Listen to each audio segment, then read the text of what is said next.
I've been coming on this channel for about 2.5 years now. And for 2.5 years, I've said the same message throughout. Regardless of the hate I get, regardless of the insults I get, regardless of the hate and insults people that are get, regardless if they're part of the group I'm with or not, we get called toxic, we get called negative, we get called plastic, we get fake fans, we get called absolutely every name under the sun. But look what's again, and again, and again, and again. And here we are at the 30th of the month. The 30th of the month. Our #1 target deal is up in the air, off, on, maybe off.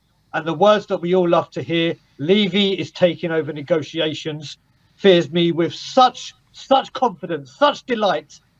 So for everyone that wants to come, insult me all you want, belittle me all you want, do it to the others. But we're right. We've always been right. We have always said this is going to happen. We've always said everything's a PR stunt. We've always said this person is rotting this football club to its very core and now making it a business or a property magnet. If it's true that Sporting had agreed a deal, they shook hands and then have woken up, and then Spurs have woken up this morning and they've completely reneged on it, and you know, are starting to put more and more money on top of what was originally agreed. At what point do Tottenham say, look, we've agreed a deal, enough is enough, you can't keep adding more and more money on top of the deal we've agreed? What can I say, mate? All I can say is how many times have we done it? How many times have we pissed around and pissed managers off and pissed clubs off and pissed players off and pissed chairmen off? He is known for doing this. He did this when we bought Hugo Lloris when it was 1 fee. He got in the training ground, no, we're not paying you that, we're doing this. He's done it with other players time and time again. It's amazing that when this man sets he says, I won't accept a penny less than this, and up front, everyone has to dance to Levy's tune. It's like, okay, that's the fee. And don't get me wrong, Daniel Levy is brilliant at getting bloody the best for players, like the SIP players, and the money he gets. I don't disagree with that. But when he stands out and says, right, you can have this player, but you need to spend this much, and this is how it's done, and he doesn't entertain anything other than that, he has to understand that it works both ways. Not just because you're Daniel Levy, you get to call the tunes of how transfers are done, paid, or whatever. If a club has come out all January and said, you want the player, you pay this money, there's no conversation, he's your player. You take him, he's yours. We can't stop you, he's yours. Not these, let's pay in installments, not, oh, we'll do this and with that. And like you tweeted out, and like Paul O'Keefe said, apparently this clause in this contract was valid up until the last 12 days of the window. How can you get, we can't get our #1 target in 30 days. You think we're going to get #1 targets or players of that quality done in 1 day with this man? I don't think so. Do you? And even if we were to get someone in, I mean, he'll probably won't even be better than Emerson Royale or Matt Doherty. You know what I mean? Yeah. It's what can we do? What can we do? This keeps happening. Keeps happening. And the guy, I'll call out the guy in the comments that just said, yeah, I did say well done, because the shoe is on the other foot. People don't want to see it. People don't want to admit it. How many times with Christian Eriksen, this is the thing, even in the documentaries, going, listen, we're selling you, but we'll sell you for the right price. It's got to be the right price. It's got to be this. It's got to be that. And what happened? It dragged and it dragged. And then when we got the price, bang, done. We've got to stop thinking that it's only Tottenham Hotspur that this happens to. He does this with every chairman, with every deal. And yes, if this goes tits up, there's one person to blame and one person only. And fair play to Sporting doing what we do to other clubs. Fair play, shoes on the other foot. Don't taste as nice. Karma, Mr. Daigle, isn't it? Absolute karma for Levy. Correct. Whether this deal goes through or not, the embarrassment of this for the last 30 days, again, like I said to you before, this is the Adama Traore of last season, with the hint that this one might get over the line. But once again, it's another embarrassment. And as always, Levy out. Because today I woke up like 10 o'clock, and I saw the news. Just waking up, I was like, "What?" Like my eyes were like just reading all the Twitter notifications. Like, what the hell has happened while I've been asleep? Yeah. I honestly think this is a really interesting and complicated situation that we find ourselves in right now. There are so many angles to look at it, and I, as much as obviously I'm a huge Tottenham fan, and I want Tottenham to do the best they can in negotiations. I think it's a really interesting situation for me to look at, and because we're really seeing that Sporting are really going head to head with us and are really testing our mettle really. And we've seen Daniel Levy is now taking over the negotiations from CA base, which I think is that a good thing or a bad thing, Alex? Well, Paul O'Keefe said it's an absolute shit show what's happened with CA base and how they've handled this, because it seems like they didn't tell us about the 12-day period before the end of the window when the release clause wouldn't be active, because obviously that was kind of our bargaining position, wasn't it? We'll say, okay, we'll just, if you're not going to play ball, we'll take out a credit facility and pay the 45 million in one go, and have to pay interest on it. Fine. That was basically the position we had. And if we've now lost that negotiating position, it puts us in a real dangerous situation. Because then Sporting can just say, give us an extra 5 million. Actually, you know what? Give us an extra X number. It can be literally anything they want. So, Alex, is it in Sporting's best interests at this stage of the deal to keep Pedro Porro with where his head's at? Was it in our best interest to keep Harry Kane when he wanted to leave? That's true. That's also true. But the fact of the matter is, Man City never stumped up anywhere close to what we were asking for. At least we had a deal agreed with Sporting. No, that's true. But players, from someone who's looking after a football club, you're the CEO, you're the director of a football club, get over it. It's business, isn't it? At the end of the day, if Porro keeps dreaming of that big move in the summer, if it doesn't go through now, he's going to have to keep up his standards. Otherwise, that big move might not come in the summer. So at the end of the day, he'll probably go over it after a couple of weeks. Exactly. Same with Caicedo for Arsenal. I know they don't have a deal agreed, but they're basically reaching the price the Brighton one anyway, and they're probably going to say no. So, say Enzo Fernandez as well. These players are just going to have to keep on performing and hope for some move. And it's funny, like with Dybala, for example, a few years back, everyone's like, "Oh, we'll go get him in January," but things change in football very quickly. With the way Sporting have dealt with the negotiations, and with Tottenham as well leaving it so late to start these negotiations, how much blame do you attribute to Levy and ENIC for the situation we are currently in?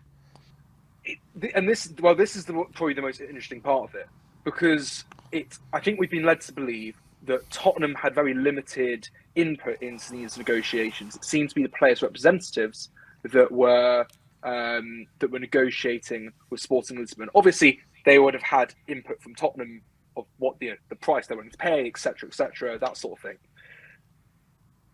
I think at the end of the day, if this window shuts and he is not a Tottenham player, or we do not have another quality right wing back in the squad, then that is the fault of the hierarchy. There is no doubt about it. Having Danjuma on a loan with an option to buy as our only incoming in the January transfer window is completely unacceptable. No matter what's happened in the negotiations with Sporting Lisbon, right? Sporting Lisbon may have asked for 100 million more. It would still be our fault because there was a release clause that was able to be paid. And I was of the belief that, no, we shouldn't pay the release clause at the time when it was active. And I think that's actually quite fair, because it's very hard for clubs to stump up that amount of money in one go, typically. You see it very rarely. For example, Luis Diaz, they had to, with Liverpool last year when they took him from us last second, they paid Porto a very large sum of that fee up front, and it was very hard for them to do so, or David Ornstein reported at the time. Mm-hmm. So I don't blame us for not activating the release clause, but there are ways around that. You can take out a credit facility, a loan and you just pay interest on the 45 million and pay it in the insane installments.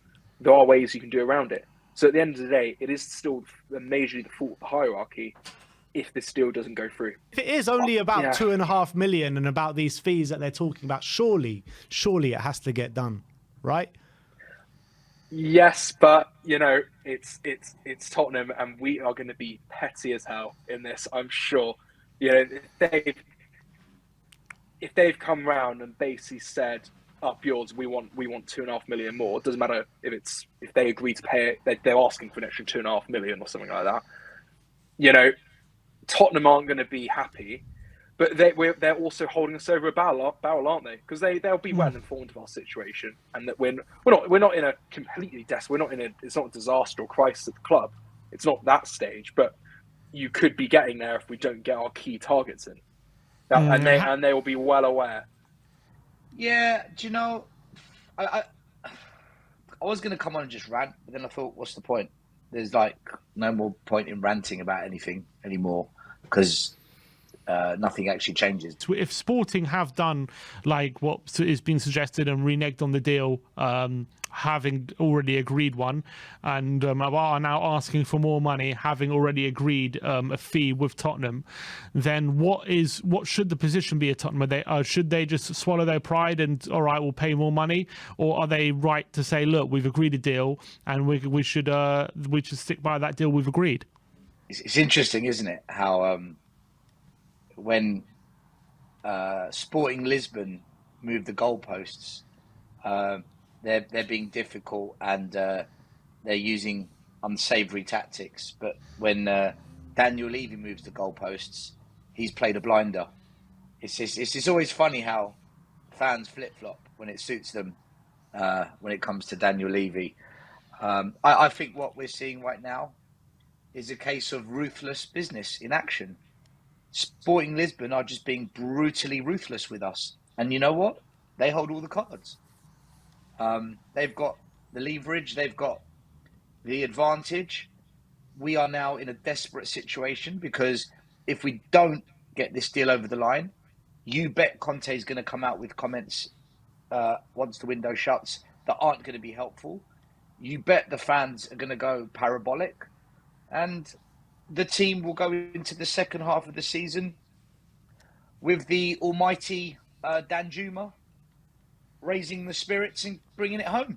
So, Sporting, they are the ones playing a blinder right now, and this is what happens when you go into a transfer window without proper planning, with the sporting director dealing with criminal allegations on his head. And Daniel Levy doing what he always does, lastminute.com. We've said it. How many years have we said about leaving things to the last minute? It's like when you're at university and you've got exams and you don't study. And then 2 days before the final exam, you realise, oh shit, I better open the textbooks and learn. Otherwise, I'm not going to pass. And then you do all-nighters. You're drinking cans of Red Bull, 16 cups of coffee, staying up late, trying to learn enough information so you can go and pass your exam. Basically, Daniel Levy is doing what every student in the country does the night before the exam. He's trying to learn what needs to be done to pass the exam. So, yeah, I'm not even sick to death or fed up of it, Ben and Sim. I've banged that drum as hard as I can. Levy out, Enoch out. And until the fan base wakes up and gets a grip and stops throwing this whole, you guys are toxic, you guys are negative, you guys are this.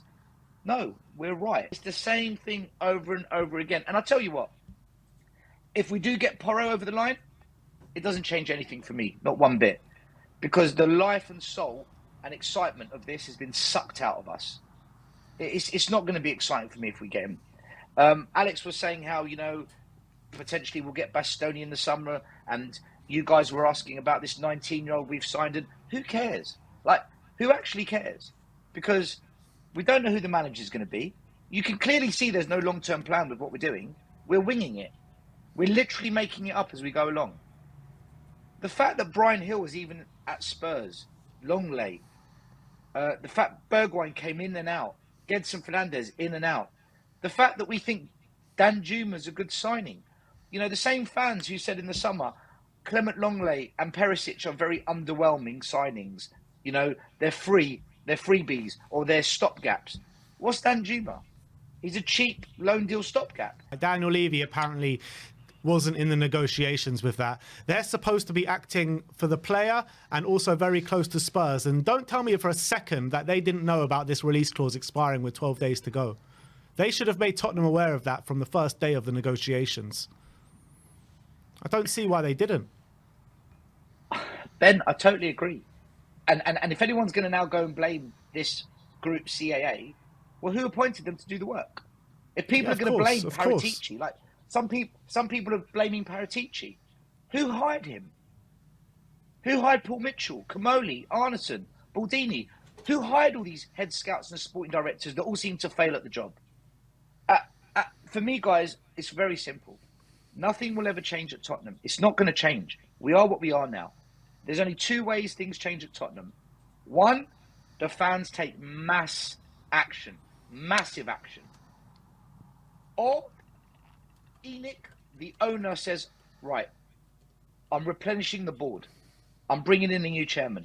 We've got to go a different vision. We've got to go down a different route. But why would Enoch do that when the money's coming in with a third highest match day revenue earning club in Europe? In Europe, we're punching above Real Madrid, Barcelona, Juventus, Liverpool. What a heavyweight group of clubs we're beating in the financials. We've delayed the financial reports because we know what's going to be in there. Record profits. I don't know why I expected anything different. We all just gas ourselves up, get so excited about these players, and then ultimately just fall flat on our faces the majority of times. I mean, do you think this deal's going to get done? No, I don't. I think if we do reach another agreement, what's to stop Sporting asking for more? They've done it once, and if we cave into that, what's to stop them asking for more and more and more till the end of the window? You know, Yeah. You said it yourself. The player will get over it in 1 or 2 weeks, as one of you guys said, and ultimately Sporting will move on, knowing they've got probably the best attacking wing back in the country. We saw what he can do against us. He had Perisic on ice a few times in the games against us, if I remember correctly, and for good reason. City saw something in him, and ultimately, he's proved that with 11 assists. Now that I think I'm less confident than I would have been now that Levy has taken over negotiations.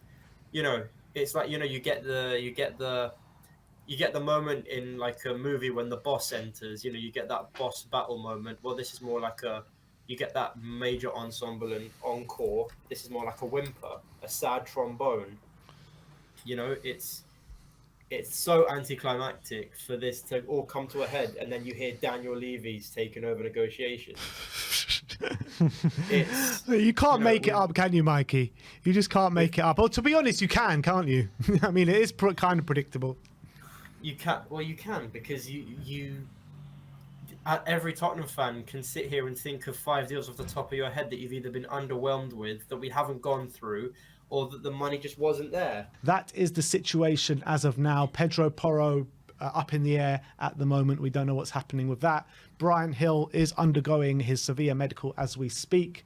Lucas Moura is unlikely to leave Tottenham before the end of the window. If we are to make a move for Hincapié, that's probably going to be in the summer. But we do have a new signing in Jude Sunsop-Bell from Chelsea, the 19-year-old striker that's going to join the academy with a view of loaning him out in the summer. Obviously, anything that breaks today, we'll bring it to you here first on We Are Tottenham TV. But thank you, everyone, for joining us today. Like, subscribe, and comment. And as always, come on, you Spurs.